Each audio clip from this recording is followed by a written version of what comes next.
Hello दोस्तों, आप सभी का स्वागत है हमारे यूट्यूब चैनल पे। आज की इस वीडियो के टॉपिक में हम आपको आप अपना इनकम सर्टिफिकेट कैसे बनवा सकते हैं इसके बारे में सारी डिटेल देंगे। हम सारा इसमें जो भी प्रोसेस है उसे एलेबोरेट करेंगे एंड स्टेप बाय स्टेप आपको बताएंगे कि आप घर पर बैठ के कैसे ये वाला सर्टिफिकेट अप्लाई कर सकते हो। इसके लिए कौन कौन से डॉक्यूमेंट रिक्वायर्ड होते हैं, वो वाले डॉक्यूमेंट आप कैसे बनवा सकते हो। और जब आप अपने डॉक्यूमेंट सारे रेडी कर लोगे तो उसको सारी फाइल को मेंटेन करने के बाद कैसे आप इनकम सर्टिफिकेट के लिए अप्लाई कर सकते हो। इस वीडियो में मैं आपको इसके 3 तरीके बताऊंगा जिनके ज़रिए आप इस सर्टिफिकेट को बनवा सकते हो एंड डिजिटली ही प्राप्त कर सकते हो। मेक श्योर आप इस वीडियो को पूरा देखें एंड ऐसी और वीडियोस प्राप्त करने के लिए आप इस चैनल को सब्सक्राइब कर सकते हैं एंड बेल आइकन को हिट कर सकते हैं, जिससे कि आपको नई नई इन्फॉर्मेटिव वीडियोस के नोटिफिकेशन मिलते रहेंगे। ज़्यादा टाइम ना लेते हुए चलिए शुरू करते हैं। सबसे पहले क्वेश्चन आता है कि इनकम सर्टिफिकेट होता क्या है। तो मैं आपको बताना चाहता हूँ, जैसे कि आप स्लाइड पे देख रहे हो, कि इनकम सर्टिफिकेट एक प्रकार का सर्टिफिकेट होता है जो गवर्नमेंट के द्वारा किसी सिटीज़न को इशू किया जाता है उसकी एनुअल इनकम को पता करने के लिए कि एक बंदे की एनुअल इनकम कितनी है, सालाना एक बंदा कितना कमाता है। ये एक गवर्नमेंट डॉक्यूमेंट होता है, लीगल डॉक्यूमेंट होता है, जिसकी काफ़ी जगह पर ज़रूरत पड़ती है। इस डॉक्यूमेंट को आपको बना के रखना चाहिए, क्योंकि आपको भी नहीं पता कहाँ पे इस डॉक्यूमेंट की ज़रूरत पड़ जाएगी। अगर आपके पास ये वाला डॉक्यूमेंट बना पड़ा होगा तो आपके लिए बेनिफिशियल होगा। सेकंड पॉइंट है कि इस डॉक्यूमेंट को बनाने के लिए कौन से जो प्रूफ है वो रिक्वायर्ड होते हैं, कौन से प्रूफ आपको मेंटेन करके एक फ़ाइल में अटैच करने होते हैं एंड उसके बाद आप अपनी फाइल अप्लाई करते हो इनकम सर्टिफिकेट प्राप्त करने के लिए। तो मैं इसको आपको बताना चाहता हूँ, जिसमें कि पहले नंबर पर जो डॉक्यूमेंट है उसमें प्रूफ ऑफ आइडेंटिटी या प्रूफ ऑफ रेजिडेंस चाहिए होता है बेनिफिशियरी का। अगर आप अपना बनवा रहे हो तो आप खुद बेनिफिशियरी होगे एंड आपका प्रूफ ऑफ आइडेंटिटी या प्रूफ ऑफ रेजिडेंसी, जैसे कि वोटर कार्ड, आधार कार्ड, ड्राइविंग लाइसेंस या पासपोर्ट, इनमें से कोई एक प्रूफ लगेगा। इसके बाद सेकंड प्रूफ आता है सेल्फ डिक्लेरेशन फॉर्म। ये वाला फॉर्म भी एक मैंडेटरी फॉर्म है। इसके बारे में मैं आगे आपको इस वीडियो में बताऊंगा कि कैसे आप इसे फिल कर सकते हो, कहाँ से इसे डाउनलोड कर सकते हो। जो तीसरा प्रूफ है वो है एक वेरिफिकेशन रिपोर्ट। ये वेरिफिकेशन रिपोर्ट भी एक तरह का फॉर्म होता है जो कि वेरीफाई किया जाता है।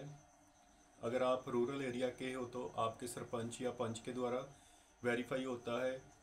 अगर आप अर्बन एरिया में आते हो तो वहाँ पे एमपी के द्वारा ये वाला जो फॉर्म है वो वेरीफाई होता है एंड इसके बाद जो भी आपके एरिया को पटवारी लगता है वो इसे वेरीफाई करता है एंड उसके बाद ये आगे का प्रोसेस चलता है। जो चौथा प्रूफ है में सबसे इम्पॉर्टेंट डॉक्यूमेंट है आपकी पासपोर्ट साइज़ फ़ोटोग्राफ। आपको अपनी पासपोर्ट साइज़ फ़ोटोग्राफ रेडी रखनी होगी, जिसमें कि लगभग 3 से 4 फ़ोटो रिक्वायर्ड होती है। ये आप फॉर्म पे देख सकते हो, जहाँ पर भी एक फ़ोटो अटैच करने का कॉलम होगा आप उस पर इसे अटैच कर सकते हो। मेक श्योर आप 3 से 4 फ़ोटो रेडी रखें। हो सकता है इसमें कोई 3 या 2 फ़ोटो की भी ज़रूरत पड़ जाए। एंड उसके बाद जो पांचवा फॉर्म आता है उसे बोलते हैं कि copy of proof of income. ये ऑप्शनल डॉक्यूमेंट होता है जिसमें आपसे ये फ़र्द मांगते हैं आपकी अगर कोई लैंड है उसकी, या फिर जे फॉर्म या फिर आईटीआर मांगते हैं। ये ऑप्शनल है, आप अगर लगाना चाहो तो लगा सकते हो, अदरवाइज इसे आप छोड़ भी सकते हो। And the most important form है वो है एप्लीकेशन फॉर्म। उसका लिंक मैं आपको डिस्क्रिप्शन बॉक्स में दे दूंगा, आप वहीं पे जाके ये वाला फॉर्म डाउनलोड कर सकते हो। आप आगे आप स्लाइड पे देख सकते हो, जैसे मैंने पहले आपको बताया कि प्रूफ ऑफ आइडेंटिटी और रेजिडेंस में आधार कार्ड आ जाएगा, voter card, PAN card, passport, driving licence, इनमें से कोई एक प्रूफ आप अटैच कर सकते हो। दूसरे नंबर पे आपको सेल्फ डिक्लेरेशन फॉर्म खुद इसको फिल करना होगा एंड इसे फिल करने के बाद आपको साइन करना होगा एंड फाइल में अटैच करना होगा। ये आप स्क्रीन पे देख सकते हो, मैंने सेल्फ डिक्लेरेशन फॉर्म की फ़ोटो अटैच की है। तो सबसे पहले आप ऊपर देख रहे हो कि उन्होंने मेंशन किया हुआ है self declaration form for issuance of income certificate. ये 2 लैंग्वेज में है, इंग्लिश में एंड पंजाबी में। अगर आप पंजाब के रेजिडेंट हो तो आप इस फॉर्म को यूज़ कर सकते हो। सबसे पहले इंग्लिश में डिटेल आएगी एंड उसके बाद पंजाबी में आएगी। इस पर आप फर्स्ट वाली जो लाइन लिखी हुई है उस पर देख सकते हो कि आई। इसके बाद आपका नाम आएगा आपके, उसके बाद फादर का नेम आएगा, रेजिडेंट आप कहाँ के हो, आपके विलेज का नेम एंड डिस्ट्रिक्ट नेम लिखोगे एंड वही डिटेल आप पंजाबी लैंग्वेज में भी नीचे लिखोगे जहाँ पे लिखा हुआ कि मैं ब्लैंक पुत्र पुत्री पत्नी श्री, आपके फादर का नेम आएगा या आपके हस्बैंड का नेम आएगा, एंड वासी जो भी आप रेजिडेंट जहाँ के हो, आपका जो भी डिस्ट्रिक्ट है वो आप यहाँ पे मेंशन करोगे। सो इसके बाद लिखोगे कि that I belong to which caste. अगर आप एससी कास्ट से बिलोंग करते हो या ओबीसी बीसी या जनरल कास्ट से बिलोंग करते हो तो आप यहाँ पे वो कास्ट लिखोगे। अदरवाइज़ आप अपनी सब कास्ट भी लिख सकते हो। जैसे एससी कास्ट में मजहबी सिख कैंडिडेट आ जाते हैं, ऐसा करके आप सब कास्ट लिख सकते हो। एंड उसके बाद लिखोगे माई ऑक्यूपेशन इज़, कि आप क्या करते हो, कोई दुकानदार हो, किसान हो, या जो भी आप काम करते हो तो वो आप इस ब्लैंक में वो लिखोगे। इसके बाद है my and my family's income from all sources is rate. जितनी भी आपकी फैमिली इनकम है, मोस्टली पीपल इस पे मेंशन करवाते हैं लेस देन 1 लाख। अगर आपकी 1 लाख के अंडर है तो 1 लाख आप करवाओगे, अदरवाइज़ आप जितनी भी इनकम आपकी है वो आप यहाँ पे मेंशन करोगे। इसके बाद है कि this income certificate is required for blank to me for my minor boy and girl. इस पे आप रीज़न बताओगे कि आपको इनकम सर्टिफिकेट क्यों चाहिए। मोस्टली पेरेंट्स ये वाला सर्टिफिकेट अप्लाई करते हैं क्योंकि उनके एजुकेशनल इंस्टीट्यूट जहाँ पे उनके बच्चे पढ़ते हैं तो वहाँ पे ये वाला डॉक्यूमेंट रिक्वायर्ड होता है स्कॉलरशिप प्राप्त करने के लिए या किसी और पर्पज़ के लिए। तो आप वो वाला रीज़न भी इस ब्लैंक में लिखोगे एंड यही डिटेल सेम पंजाबी लैंग्वेज में नीचे वाले कॉलम पे लिख दोगे। सेकंड वाले कॉलम पे आपको अपने फैमिली मेम्बर्स की सारी डिटेल देनी होगी कि आपकी फैमिली में कितने पर्सन मौजूद हैं। पहले सीरियल नंबर बताओगे, उसके बाद उनके नेम बताओगे, एज बताओगे, रिलेशनशिप आपका उनके साथ क्या है, आपकी पत्नी पुत्र पुत्री, एंड उनके ऑक्यूपेशन क्या है। पत्नी अगर हाउस वाइफ है तो हाउस वाइफ लिख दोगे, अगर गवर्नमेंट एम्प्लॉई है तो वो लिख दोगे। एंड बच्चों का तो आएगा कि अभी पढ़ रहे स्टूडेंट विद्यार्थी लिखोगे। इनकम उनकी लिख दोगे, पत्नी अगर हाउस वाइफ है तो कोई इनकम नहीं है, ठीक है। पैन कार्ड नंबर उनका लिख दोगे। तीसरे में that my and my family's annual income from different sources during the last financial year 1 April. Last year लिखोगे 1 April 2024 to 31 March 2025 was as follow. And same ये उन्होंने पंजाबी में ट्रांसलेट किया है, जितना भी होगा वो आप बताओगे इसमें। नीचे कॉलम दिया है 12 तरह के 12 प्रकार के जो भी इन्होंने बताए हैं इनकम सोर्सेज जहाँ से इनकम आ रही है, आप लिखोगे। अगर इनमें से कोई भी ऐसा प्लेटफॉर्म है जहाँ से इनकम आ रही है तो आप आगे मेंशन करोगे, अदरवाइज़ आप इसे ऐसे ब्लैंक ही छोड़ सकते हो। चौथे नंबर पे आप देख सकते हो that no certificate of this kind has been issued to me earlier, if issued then it is issued long time ago. चौथे पॉइंट में बता रहे हैं कि ये वाला इनकम सर्टिफिकेट पहले मैंने कभी नहीं लिया है, जब मुझे इशू नहीं हुआ है गवर्नमेंट अथॉरिटी के द्वारा। अगर हुआ है तो काफ़ी टाइम पहले हुआ है। एंड अभी आप 5वें नंबर पे भी देख सकते हो that there is no any criminal case registered against me for which I have not provide of from issuance of this certificate. बता रहे हैं कि मेरे खिलाफ कोई भी क्रिमिनल केस रजिस्टर्ड नहीं है, जिसकी वजह से कि मुझे इस फैसिलिटी से दूर रखा जाए या मुझे ये वाली फैसिलिटी नहीं मिले। एंड 6 पॉइंट भी आप अगर आप इंग्लिश में नहीं पढ़ सकते तो पंजाबी लैंग्वेज में भी नीचे दिया हुआ है, आप अच्छे से पढ़ सकते हो। इसे पढ़ने के बाद ही आप इसे साइन करोगे, ठीक है। ऐसे ही आप 6 पॉइंट एंड 7 पॉइंट इसे अच्छे से रीड करने के बाद नीचे प्लेस की जगह पे अपने जहाँ के भी आप रेजिडेंस हो उसका नेम लिखोगे, डेट जिस तारीख को आप अप्लाई करने जा रहे हो वो तारीख लिखोगे, एंड सिग्नेचर ऑफ डिक्लेरेंट जो भी इस फॉर्म को अप्लाई कर रहा है उसके सिग्नेचर यहाँ पे आएंगे। सो आगे जो थर्ड फॉर्म है वेरिफिकेशन रिपोर्ट के बारे में मैंने आपको बताया था, वो भी एक प्रकार का फॉर्म है, आप स्क्रीन पे देख सकते हो। एक पेपर का ही फॉर्म है। तो इसमें आप देखोगे कि ऊपर हेडिंग दी हुई है verification report for issuance of income certificate. ऊपर लिखा हुआ है कि I solemnly declare that I blank son daughter wife of Shri, उनके पिता का नाम जो भी रेजिडेंस ऑफ जिस भी विलेज के रेजिडेंस हो वो नेम लिखेंगे, एड्रेस लिखेंगे, बिलोंग टू डैश कास्ट जो भी उनकी कास्ट है वो मेंशन करेंगे, and permanent resident of Punjab. My occupation इस जो भी काम करते हैं वो इस ब्लैंक में लिखेंगे, and no member of my family is servicing in any government department. My and my family income from all sources is, जितनी भी आपकी फैमिली की इनकम है वो आप यहाँ पे मेंशन करोगे, जैसे less than 1 lakh 2 lakh 3 lakh. And this income certificate to me and my minor boy girl. ऊपर सेम डिटेल वही आएगी जो आपने पहले सेल्फ डिक्लेरेशन फॉर्म में फिल की थी, एंड सेम इसमें अगर इंग्लिश में आप फिल करते हैं सेम डिटेल आपको नीचे पंजाबी वाली कॉलम में भी फिल करनी पड़ेगी। एंड नीचे वाला जो है स्टेप है उस पे आप देख सकते हो डिक्लेरेशन फ्रॉम नंबरदार सरपंच एंड एमसी। अगर आप रूरल एरिया के हो तो सरपंच और नंबरदार इसको वेरीफाई करेगा, अगर आप अर्बन एरिया के हो तो एमसी इसे वेरीफाई करेगा। ठीक है, ये वाला जो फॉर्म है इस पर अगर रूरल के हो तो बता रहा हूँ कि आई के आगे आपके सरपंच या नंबरदार का जो भी है वो नेम आएगा एंड रेजिडेंस ऑफ आपके रेजिडेंस जहाँ के भी आप रेजिडेंस हो आपके गांव का नाम मेंशन करोगे। आगे सोलमनली डिक्लेयर डेट आपका नेम आएगा जिनका भी सर्टिफिकेट बन रहा है and son daughter wife of Shri उनके पिता का नाम आएगा, उनका एड्रेस बताया जाएगा is permanent resident of the given address and I personally know the declarant and belong to dash caste. And ये वाला जो फॉर्म आप देख रहे हो सेकंड वाला ये सरपंच नंबरदार या फिर एमसी इसे फिल करेगा अच्छे से, क्योंकि उसकी यहाँ पे जो होती है वो स्टैम्प एंड सिग्नेचर भी चाहिए होंगे।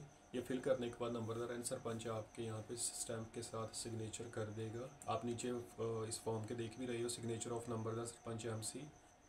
सो जैसे वो इसे फिल करके अपनी स्टैम्प एंड साइन कर देगा तो इसके लास्ट पे लिखा हुआ है रिपोर्ट कंसर्न पटवारी। नीचे की डिटेल आपको फिल नहीं करनी, वो आपके जो भी पास पटवारी पड़ता है उसका काम है, वो खुद करेगा इसे। चौथे नंबर पे फ़ोटोज़ चाहिए, पासपोर्ट साइज़ फ़ोटोज़ 3 से 4 आप फ़ोटोज़ रेडी रखिए। एंड लास्ट पे ऑप्शनल प्रूफ है, इसे आप अगर रहने भी दोगे तो भी चलेगा। ठीक है, एंड इसके बाद मैं आपको बताना चाहता हूँ कि how you can apply for it, कि आप किन तरीक़ों से इस सर्टिफिकेट को अप्लाई कर सकते हो। तो इधर बेसिकली 3 अलग अलग रास्ते हैं जिनसे आप अप्लाई कर सकते हो।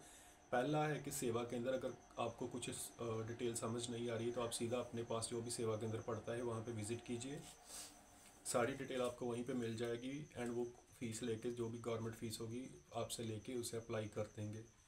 दूसरा नंबर है, अगर आप सेवा केंद्र नहीं जा सकते तो आप 1076 पे कॉल कीजिए, अपनी अपॉइंटमेंट बुक कीजिए एंड पंजाब सरकार के द्वारा एक सेवा सहायिका आपके घर पे आके इसे अप्लाई कर जाएगा। तीसरे नंबर पे है सेल्फ अप्लाई, अगर आप अच्छे से अपना मोबाइल यूज़ कर सकते हो तो आप अपने मोबाइल से ही इसे अप्लाई कर सकते हो। इसकी डिटेल मैं आगे बताता हूँ कैसे। सो अभी आप स्क्रीन पे देख सकते हो कि मैंने सेल्फ अप्लाई कैसे करना है उसकी डिटेल शेयर करने जा रहा हूँ। सो सबसे पहले आपने अपने मोबाइल या लैपटॉप में ब्राउज़र ओपन करना है, गूगल पे जाओगे एंड सर्च करोगे। सेकंड पॉइंट पे आप देख सकते हो लिखा हुआ है eSeva.punjab.gov.in। जैसे सर्च करोगे तो जो फर्स्ट वाला लिंक होगा आप उस पर क्लिक करो। अभी आप सेकंड स्क्रीन पे देख सकते हो, जैसे ही फर्स्ट वाले लिंक पे क्लिक करोगे तो ये वाली विंडो ओपन होगी। इस पर आपको पब्लिक लॉगिन पे क्लिक करना है, रेड एरो बता रहा होगा आपको। पब्लिक लॉगिन के बाद क्लिक करने के बाद आपको रजिस्टर नाउ पे क्लिक करना है। अगर आपका आईडी रजिस्टर नहीं हुई है, न्यू पर्सन हो, तो आप अपने नाम से पहले रजिस्टर करोगे। रजिस्टर पे क्लिक करने के बाद आपको अपनी सारी डिटेल फिल करनी है, अपना जो भी प्रोफाइल उसे बनाना है एंड उसके बाद आपको लॉगिन विद ओटीपी पे क्लिक करना है। जैसे ही लॉगिन विद ओटीपी पे क्लिक करोगे तो नेक्स्ट पॉइंट आता है अप्लाई सर्विस, रेड एरो आपको बता रहा है। अप्लाई सर्विस पे क्लिक करोगे तो ऐसा फॉर्म विंडो ओपन होगी, इस जहाँ पे मैंने रेड एरो बताया है फिल्टर सर्विस, यहाँ पे आपको क्लिक करना है एंड लिखना है कि इनकम सर्टिफिकेट। इनकम सर्टिफिकेट लिखने के बाद आपको सर्च पे क्लिक करना है। जैसे ही आप सर्च पे क्लिक करोगे तो आपके पास ये वाली ऑप्शन आ जाएगी इनकम सर्टिफिकेट, आप देख रहे हो स्क्रीन पे। एंड इस पे आपको व्यू पे क्लिक करना है। जैसे व्यू पे क्लिक करोगे तो आपको फिर क्लिक टू अप्लाई पे क्लिक करना है। इससे पहले मैं आपको बता दूं कि इसकी गवर्नमेंट फ़ीस है जो वो ओनली 75 रुपये है, 75 रुपीज़ है। एंड इसकी जो डिलीवरी टाइम है सर्टिफिकेट बनने का वो 15 दिन है, 15 दिन के अंदर बन के आपको ये वाला सर्टिफिकेट मिल जाएगा। जैसे ही आप क्लिक टू अप्लाई पे क्लिक करोगे उसके बाद ऐसा फॉर्म आएगा जो आपने प्रोफाइल बनाई होगी। मैंने ये हाईलाइट कर दिया है कि इसका मिसयूज़ ना हो, किसी की प्रोफाइल में दिखा रहा हूँ आपको। एंड आप देख रहे हो कि पहले रेड जो ब्लॉक है एप्लीकेंट डिटेल, उस पर आपकी सारी डिटेल आएगी, जैसे कि आपका name, father name, mother name, gender, date of birth, marital status, mobile number, आपका address, state, region, district, village या city, tehsil and pin code etcetera. इसके बाद आप नीचे देख रहे हो कि reason for the issuance of certificate, occupation क्या है, जो भी आपने फॉर्म पे फिल करा है वो ऑक्यूपेशन इधर भी आप फिल करोगे डिजिटली। आपकी कैटेगरी कौन सी है, कौन सी कास्ट है, जनरल, एससी, बीसी या ओबीसी, इधर ही आप क्लिक करोगे।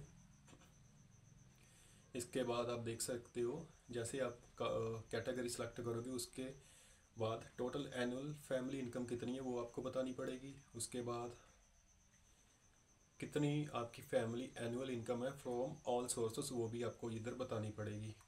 आईडी टाइप आप बताओगे कौन सा आईडी प्रूफ लगा रहे हो। आईडी नंबर अगर आधार कार्ड सेलेक्ट किया तो आधार कार्ड का नंबर करोगे अटैच, अगर वोटर कार्ड तो वोटर कार्ड का। नीचे आपको रीज़न पूछा है कि income certificate required for which purpose you need this certificate, आपको इधर सेलेक्ट करना पड़ेगा। एंड लास्ट वाला कॉलम आप देख रहे हो family member detail, member relation with applicant. अगर आप अपना अप्लाई कर रहे हो तो इस कॉलम में चूज़ वन पे क्लिक करोगे तो उधर बताओगे, एंड उनका मेंबर का नेम बताओगे, मेंबर की एज कितनी है, एंड ऑक्यूपेशन क्या है। जैसे सेम आप एप्लीकेशन फॉर्म में फिल करोगे ये वाली सारी डिटेल, वही डिटेल आप इधर भी बताओगे। सेल्फ डिक्लेरेशन में भी ऐसी डिटेल आप फिल कर चुके होगे तो आपको इजी होगा, उस फॉर्म से पढ़ कर ही इधर ही फिल कर दोगे। उसके बाद प्रोसेसिंग डिटेल नीचे लिखा आ रहा है। तो जैसे ही आप प्रोसेसिंग डिटेल पे क्लिक करते हो तो नीचे आपके पास जो भी कोई तहसील पड़ती है वो आप इधर देख सकते हो, वो ऑटोमेटिकली सिलेक्ट हो जाएगी। एंड इसके बाद आपको प्रीव्यू एंड प्रिंट करना है। प्रिंट करने के बाद आप ये फॉर्म डाउनलोड कर लोगे एंड उसके बाद सबमिट एप्लीकेशन पे क्लिक करोगे। जैसे ही आप ये वाले सबमिट एप्लीकेशन पे क्लिक करते हो एक न्यू विंडो ओपन होगी एंड वहीं पे आपको उन्होंने ऑप्शन दी होगी कि सेल्फ डिक्लेरेशन फॉर्म अपलोड करें, अपनी वेरिफिकेशन रिपोर्ट अपलोड करें, ठीक है, जो भी आपके एक्स्ट्रा प्रूफ है आईडी प्रूफ वो अपलोड करें। तो वो उधर अलग अलग आपको ऑप्शन दी जाएगी, आपको ये सारे फॉर्म पीडीएफ फॉर्म में स्कैन करके अपलोड करने पड़ेंगे। एंड इसके बाद जब आप अपलोड पे क्लिक कर दोगे तो आगे ऑप्शन आएगी पेमेंट की। ऑनलाइन आपको डिजिटल पेमेंट करनी है, यूपीआई या गूगल पे, पेटीएम, या सीधा आप क्रेडिट या डेबिट कार्ड से पेमेंट कर सकते हो। पेमेंट होने के बाद आपको ऑनलाइन ही इसकी एप्लीकेशन रिसिप्ट मिल जाएगी एंड उस पर लिखा होगा कि आपका एप्लीकेशन आईडी नंबर क्या है, किसने अप्लाई किया है और कितनी डेट तक आपका ये वाला सर्टिफिकेट बन के आपके पास आ जाएगा। तो जैसे ही आपका एप्लीकेशन रिसिप्ट मिलती है आप उस पर एप्लीकेशन आईडी लिखा होगा उस नंबर को आप अपने पास सेव कर सकते हैं एंड उसके ज़रिए ही आप अपने एप्लीकेशन को ट्रैक भी कर सकते हैं एंड उसके ज़रिए ही आप अपने एप्लीकेशन प्रोसेस के द्वारा अपना फाइनल सर्टिफिकेट डाउनलोड कर सकते हैं। इसका डाउनलोड करने का लिंक पंजाब गवर्नमेंट के द्वारा आपके व्हाट्सएप नंबर पे आ जाता है। जब भी आपका सर्टिफिकेट रेडी होता है तो आपको खुद ही पता चल जाएगा। सो ये था सारा प्रोसेस इनकम सर्टिफिकेट बनाने का पंजाब के रेजिडेंट्स के लिए। अगर आप कोई और भी क्वेरी है तो मुझे कमेंट कीजिए, मैं उसको क्लियर करूँगा। एंड मेक श्योर आप इस चैनल को सब्सक्राइब करें ताकि आपको ऐसी ही इंफॉर्मेटिव वीडियोस आने वाले टाइम में मिलती रहे। सो गुड बाय, मिलते हैं नेक्स्ट वीडियो में।